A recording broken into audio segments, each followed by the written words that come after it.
Donc nous allons, comme je le disais, parler d'une fête israélite, à savoir la fête des huttes ou fête de Sukkot, qui veut dire hutte bien entendu en hébreu, improprement appelée fête des tentes, car il ne s'agissait pas de tentes, j'entends de toiles de tentes, mais bien de huttes, ou encore, comme le disent souvent les Israélites, de cabanes.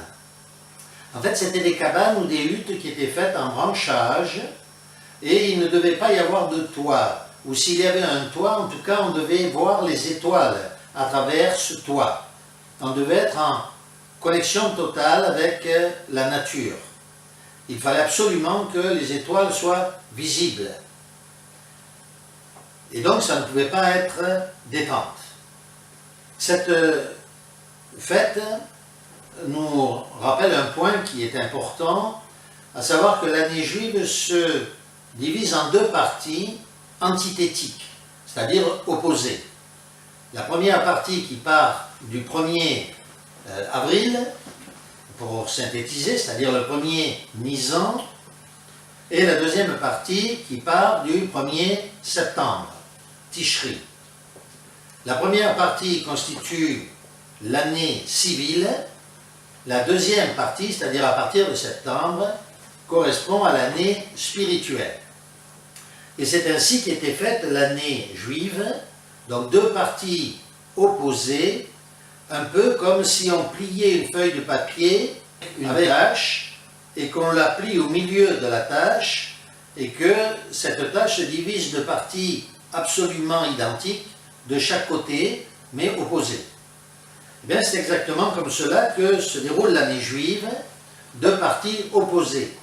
Chacune des parties correspondant très exactement dans tout le rituel, dans toute la morphologie, à la deuxième partie, c'est-à-dire, comme nous l'avons dit, à partir de septembre. La première partie décrit similaire à l'Ancien Testament, c'est-à-dire la création matérielle originelle qui commence avec la Genèse, chapitre 1er. La deuxième partie, c'est la création spirituelle qui commence avec l'évangile de Jean, aussi au chapitre 1er, verset 1. Donc voilà les deux parties opposées, antithétiques, Ancien Testament, Nouveau Testament, création matérielle, création spirituelle. Nous le savons, outre les fêtes qui n'étaient pas absolues, obligatoires, mais qui étaient autorisées par la parole, il y avait trois fêtes qui, elles, par contre, étaient obligatoires. La Pâque, la Pentecôte et la fête des huttes ou cabanes, dont nous allons parler aujourd'hui.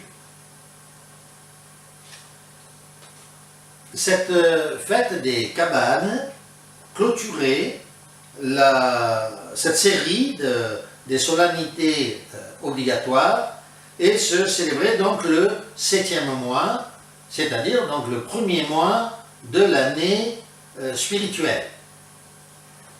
Autrement dit, Nisan commençait avec la sonnerie des trompettes, première venue de Jésus et sa mort. Le 7e mois, 7e trompette, le deuxième retour de Jésus-Christ. Voilà. Cette fête se célébrait au moment des récoltes, et c'est pourquoi les Juifs l'appelèrent aussi la fête des récoltes. Alors, je vous propose de prendre avec moi un texte, celui de Lévitique, chapitre 23, les versets 39 et 43. Je vais demander à Fleur d'en faire la lecture. Lévitique 23, versets 39 et 43. Ainsi, à commencer par le 15e jour de cette 7e lune, lorsque vous aurez recueilli tous les produits de la terre, vous célébrerez pendant 7 jours la fête du Seigneur. Le 1er jour, il y aura repos. Le 8e jour, repos.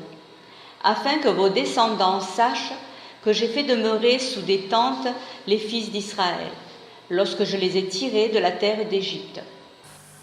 Merci beaucoup.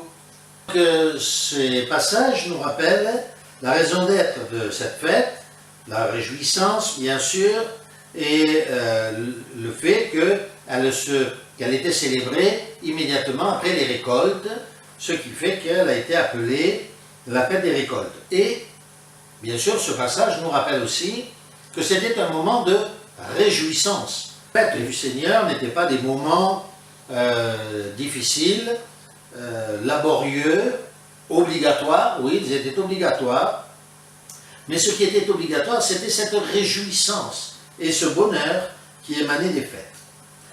Alors la fête commençait le 15e jour du mois de Tishri, c'est-à-dire, comme nous l'avons dit, septembre-octobre. Le premier jour, il y avait un sabbat qui était prononcé, et le 15e jour, tout comme la Pâque, n'est-ce pas, le 15e jour, cette fête démarrait. Et elle durait, nous l'avons dit, 7 jours, et elle démarrait 5 jours après la fête du Grand Pardon. Donc, comme le nom l'indique, cette fête consistait à séjourner, on quittait les maisons et on devait séjourner dans des cabanes. Ces huttes rappelaient aux Israélites qu'ils avaient vécu dans le désert pendant 40 ans sous la conduite de Moïse après leur libération de la terre promise. Nous comprenons donc, en ce qui nous concerne, que lorsque Jésus reviendra, nous aussi, nous vivrons un peu comme dans des huttes, dans le royaume de Dieu pendant 1000 ans, sur cette terre, dans nos corps, qui sont en quelque sorte des huttes, ou comme le disait l'apôtre Paul, tant que je vis, tant que je suis dans cette tente, sous-entendu, tant que je suis dans mon corps, j'attends de recevoir la maison authentique, le temple de Dieu authentique, auquel nous aspirons nous aussi. Cette fête rappelait aussi aux Israélites que notre vie d'aujourd'hui doit être une vie comme dans des tentes, puisque l'Écriture nous dit bien que l'Église se trouve dans le désert de ce monde.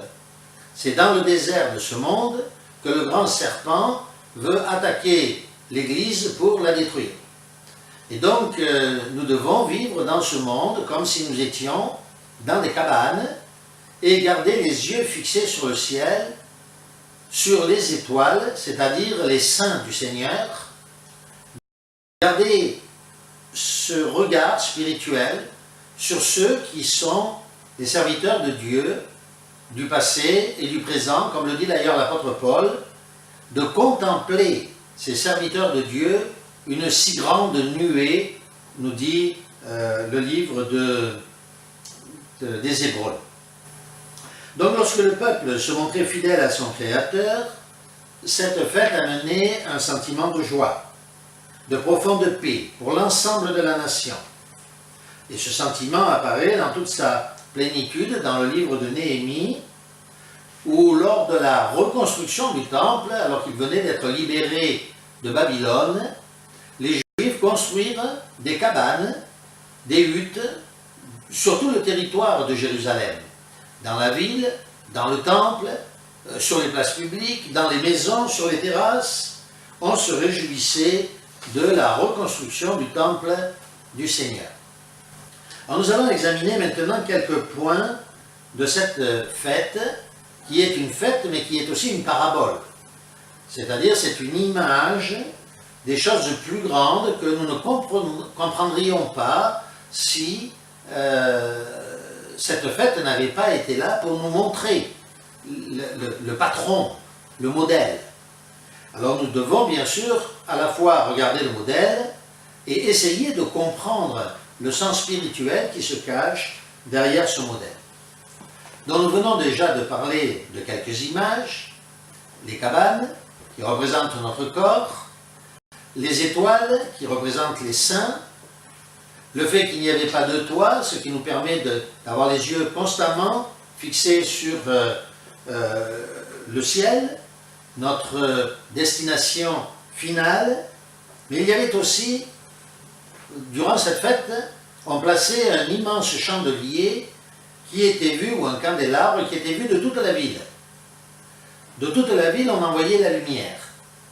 ce candélabre était disposé dans la cour, il y avait en fait 2 candélabres disposés dans la cour des femmes. Et on faisait les mèches de cet immense candélabre avec les vêtements des prêtres que l'on découpait et dont on faisait des mèches. Ils étaient en lin et dont les mèches étaient bien sûr en lin. Et il faut savoir d'ailleurs que les vêtements des prêtres n'étaient pas lavés. C'est ce qui faisait aussi, qui participait à la grandeur d'Israël. C'est que quand le vêtement du grand prêtre, notamment, était sale, eh bien on ne le remettait pas, on mettait un nouveau vêtement et celui-là était utilisé pour justement le candélabre qui se trouvait, comme nous l'avons dit, dans la cour des femmes. Dans ce candélabre, ces 2 candélabres avaient 4 grandes lampes et nous l'avons dit, il était déposé dans le parvis des femmes. C'est à ce moment-là que Jésus a donné cette parole que nous avons lue précédemment dans Jean chapitre 8 verset 12, « Je suis la lumière du monde ». Alors que les Israélites regardaient vers ce candélabre physique, matériel, Jésus leur a rappelé qu'il faut voir cette fête au sens spirituel, ceux qui n'étaient pas capables de comprendre et ce que les Juifs d'aujourd'hui ne sont toujours pas capables de comprendre. Ne regardez pas vers la lumière de ce candélabre, regardez vers le véritable candélabre, c'est-à-dire Jésus, Jésus qui tient dans sa main les 7 candélabres, qui représentent les 7 églises dont il est question dans le livre de l'Apocalypse, les 7 étoiles qui donnent et qui sont la lumière du monde. Nous rappelons aussi ce que Jésus disait, parlant de son Église, « Vous êtes la lumière du monde » et on ne met pas une lampe sous un lit ou sous un meuble, mais on la met au contraire sur le meuble pour qu'elle éclaire toute la pièce. Donc ce candélabre nous rappelle premièrement que Jésus est la lumière du monde, mais que l'Église aussi est la lumière du monde, et qu'elle éclaire les 4 points de l'univers, que nous devons nous aussi être des lumières, nous devons nous aussi participer à l'Église, candélabre du monde, lumière du monde. Si nous ne brillons pas par notre lumière, nous ne faisons pas partie de l'Église. Si nous ne brillons pas par notre lumière, eh bien nous ne participons pas à cette fête, nous n'avons pas compris le sens de la fête, nous ne nous réjouissons pas dans le Seigneur, et dans ce cas, nous ne pouvons pas non plus, ne participant pas à la fête, être considérés comme ces Israélites spirituels, bénis de Dieu, qui fêtaient ou célébraient cette fête quand ils étaient fidèles et ne la célébraient pas lorsqu'ils abandonnaient le Seigneur.